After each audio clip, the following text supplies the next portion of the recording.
ተምሃሮን መምህራንን 11 አብያተ ትምህርቲ ከተማ ማጨው አብ ዘካይድዎ ሰላማዊ ሰልፊ ምኽልካል መሃያ መምህራን ወለዶ መቅታልዩ መሰል መምህራንን ህፃናትን ይከበር ተመዛበልቲ ናብ መረበቶም ተምሃሮ ናብ ማዕዲ ትምህርቲ ይመለሱ ከምኡውን ህጹጽ ምላሽ ንዝተአገደ መሃያ መምህራን ዝብሉን ካልኦ ጭርሖታትን አቃሊሖም መሰል ህፃናት መምህራንን ይከበር መሰል መምህር ህፃናት ይከበር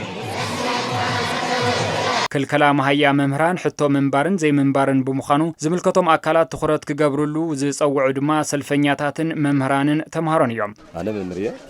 ከይበላዕኹ ክሰርሕ ይኽእል ማለት እዩ ለዚ ዳይሬክት ልመን ጉዳል ተማራይ ጉዳል ነው ተማራይ እንደገና ናይ ጽባሕ ዝዓዲ ተቀንዕ ዘኸል ተረካብ ዓዲ ስለ ዝኾነ አነ ላብ ቤት ትምህርቲ እንድሕር ዘይኸድፎ ቤት ትምህርቲ እንድሕር ተዓጽዩ ተማራይ እውን ኦልሬዲ ያው ተማራይ ወይ ካል ተማራ حيل سكفر يخلل تمهره حيل سم دحلي فرين دغنا عاد كتل يخلي مالته ما هي اندحر يتوحاو تمثل مهراي نخلي السون ساعتهم بتقما سلل صقم زلو ما هي تبهالو قدم حزنا ربناي جونوسايداوي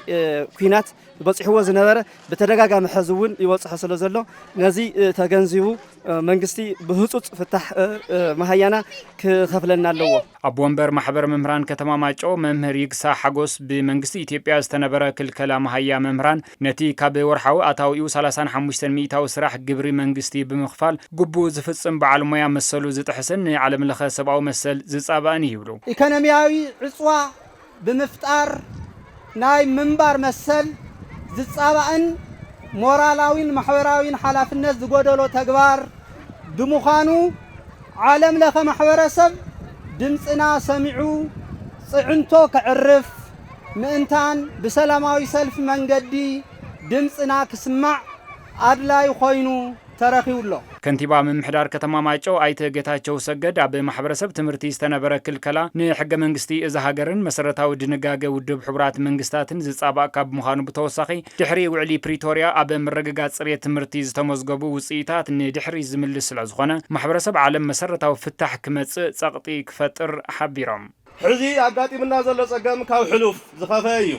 መንግስቲ ኢትዮጵያ ብሕጋዊ መንገዲ ንትግራይ ዝተመደበ በጀት بمخلكالو ممران نمارحة تمرتنا بكبيت سجن كأتو دنجاجات عالم هاجر بفلاي دما قدامي بحورات منقصة ترنجا مسألة أو مسألة ممارس أنا بقلت إيه زجهسيو خلاي منقصة عالم نعوات شتوتا زلاغ المعات مالس sustainable development goals